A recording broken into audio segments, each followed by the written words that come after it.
Welcome back to another Alliance War video. We're into war number 2 now of season 29 against ASR. The Alliance that, unfortunately for them, got docked last season.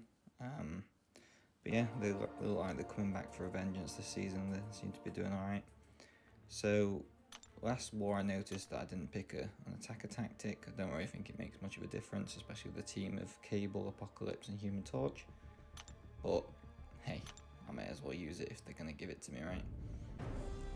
So this war, it's kind of a more relaxed war for me. I only have a very few fights, but they needed kind of specific counters.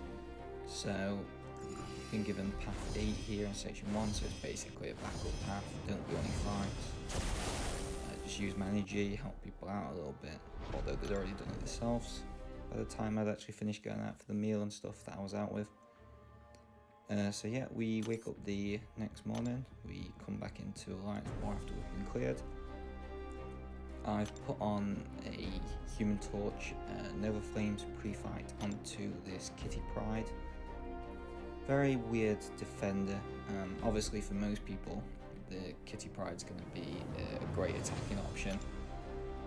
The phasing mechanics similar to Ghost. Very interesting to see how people work her with the very good Tigra players too, because that synergy seems to be ridiculous. But as a defender, gotta be careful with stunning them and critting them, because then they can do the prowess where you try to attack. So if you then get an intercept off on them, you won't actually intercept them because they'll phase and they'll hit you. So the fight and the plan here is to invul boost, try and push them to special. If it's a special 1, block it. If it's a special 2, dex it. If it's a special 3, just take it. Start of the fight trying to bait a heavy attack. Kitty's pretty new to the contest still. I haven't really had many interactions with them, a couple. I remember the heavy attack that they did. So here, I just take that special 1 to the block and increase it. So you have to be a little bit careful when fighting special prowess, freedom mechanic. If she has like a special 1 after she throws a heavy, there's a potential chance that she will do a heavy attack instead of throw a special.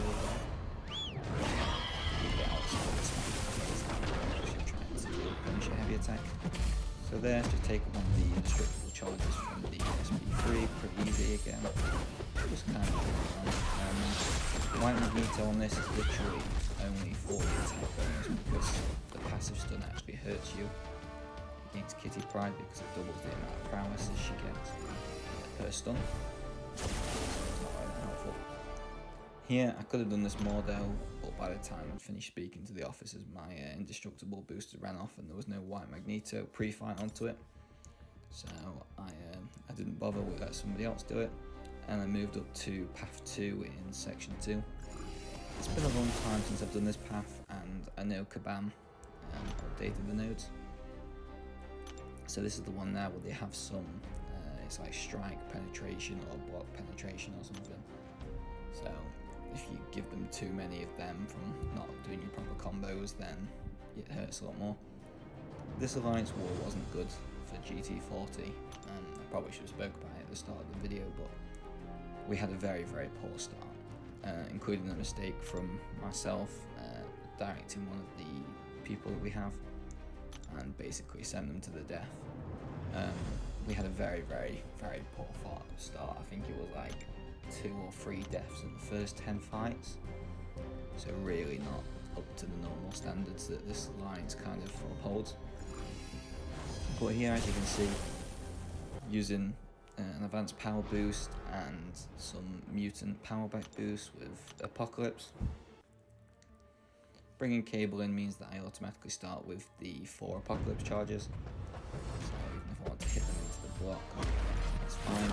And the main reason for bringing Apocalypse is, and this is kind of why I'm dodging around at the start, so he can go disorientate immune, as you've just seen there.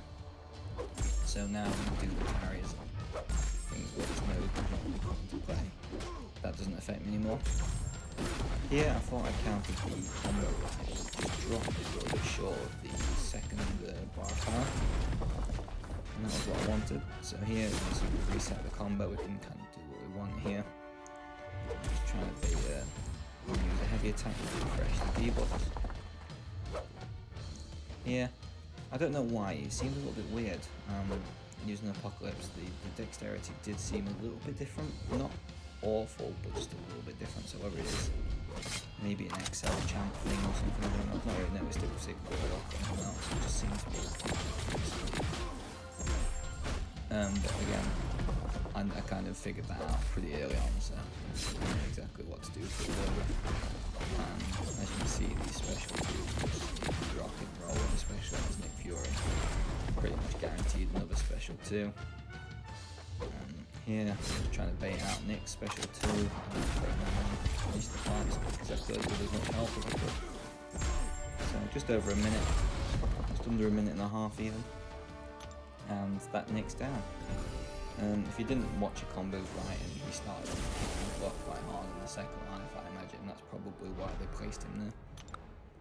But yeah, with them boosts, Apocalypse made it pretty easy. I've already got my disorientate immunity now, so I don't need to worry about dashing back twice on this node like you normally would. And yeah, it's just fighting a void, trying to watch out for your 10-hit combos to clear off the debuff. Yeah, just a normal void, and once again, don't have suicides on, especially not if I'm fighting void.